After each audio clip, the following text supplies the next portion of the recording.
بسم اللہ الرحمن الرحیم صلی اللہ علیہ وآلہ وسلم۔ السلام علیکم ورحمۃ اللہ وبرکاتہ۔ پیارے دوستو، حضرت امام رضی رحمۃ اللہ علیہ نے تفسیر کبیر میں ایک بزرگ کا واقعہ لکھا۔ اس بزرگ کہتے ہیں، وہ ایک مرتبہ دریا کے کنارے جا رہے تھے۔ جاتے جاتے دیکھا کہ آگے ایک بڑا سا بچھو جا رہا ہے۔ ان کے دل میں خیال آیا کہ اس کائنات کا کوئی بھی ذرہ کسی مصلحت اور مقصد کے بغیر حرکت نہیں کرتا۔ اللہ تبارک و تعالیٰ کی کوئی نہ کوئی مصلحت ہوتی ہے۔ یقیناً یہ بچھو بھی کسی کام پر جا رہا ہوگا، تو آج میں ذرا اس کا تعاقب کر کے دیکھوں یہ کہاں جا رہا ہے۔ دل میں یہ خیال آیا اور وہ اس بچھو کے پیچھے چل پڑے۔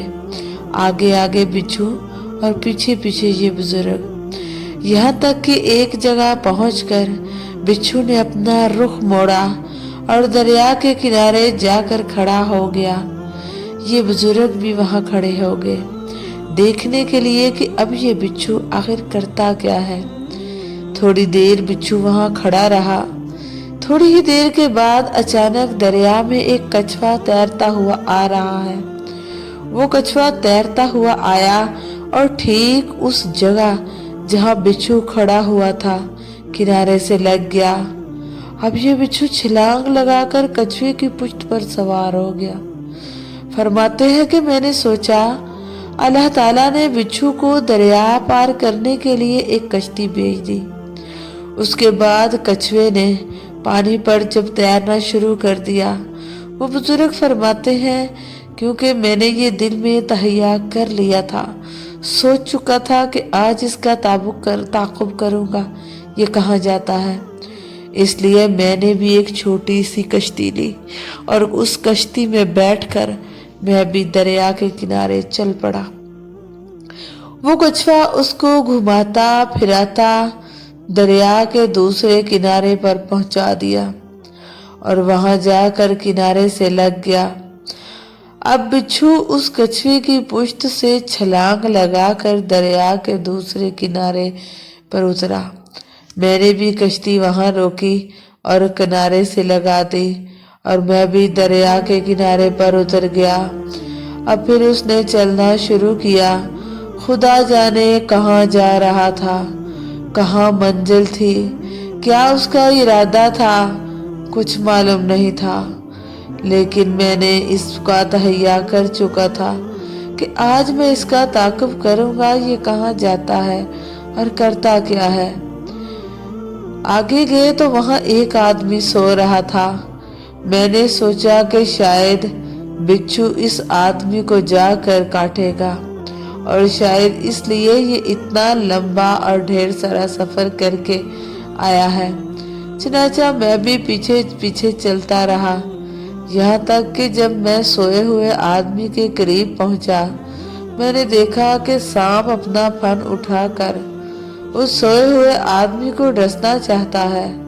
اس نے اپنا پھن اٹھایا ہوا ہے اور قریب تھا کہ اس کو ڈس لے۔ اچانک یہ بچھو پہنچا اور اچھل کر اس سانپ کے اوپر سوار ہو گیا اور سانپ کو زور سے ڈسا کہ سانپ تیور کھا کر نیچے گر گیا اور وہ سوتا ہوا آدمی سو رہا ہے۔ اس کو کچھ پتا نہیں کیا ہو رہا ہے۔ جب سونے والے شخص کی آنکھ کھلی تو دیکھا کہ اس کے قریب تو ایک بچھو جا رہا ہے۔ وہ فوراً سے اٹھا اور ڈر گیا اور اس نے فوراً سے ایک پتھر اٹھایا اور بچھو کو مارنے کی کوشش کی۔ وہ بزرگ کہتے ہیں جب وہ اس کو مارنے لگا تو میں نے اس کا ہاتھ پکڑ لیا کہ خدا کے لیے اس کو نہ مارو، یہی تو تمہارا محسن ہے، اسے اللہ تبارک و تعالیٰ نے تمہاری جان بچانے کے لیے بہت دور سے بھیجا ہے۔ اگر یہ بچھو نہ ہوتا تو سانپ تمہیں ڈس چکا ہوتا اور تم مر چکے ہوتے، لیکن اللہ تعالیٰ نے یہ بچھو کہاں سے کہاں تمہارے لیے بھیجا ہے، جس نے اس سانپ کا خاتمہ کر دیا جو کہ تمہیں بھی ڈسنے ہی والا تھا۔ سبحان اللہ۔ پیارے دوستو، اس واقعے سے ہمیں یہ سبق ملتا ہے کہ اللہ تعالیٰ کی ذات حکیم ہے، کریم ہے۔ کائنات میں کوئی بھی چیز کوئی بھی بیکار نہیں۔ کائنات میں بے شمار مخلوقات، لیکن یہ ساری مخلوقات حضرت انسان کے خادم ہے، اور انسان کا کام صرف اور صرف اللہ تعالیٰ کی عبادت ہے۔ تو ہم ذرا اپنے گریبان میں جا کر تو سوچیں، کیا ہم واقعی عبادت کرتے ہیں؟ کیا ہم واقعی اللہ تعالیٰ کا حق ادا کرتے ہیں؟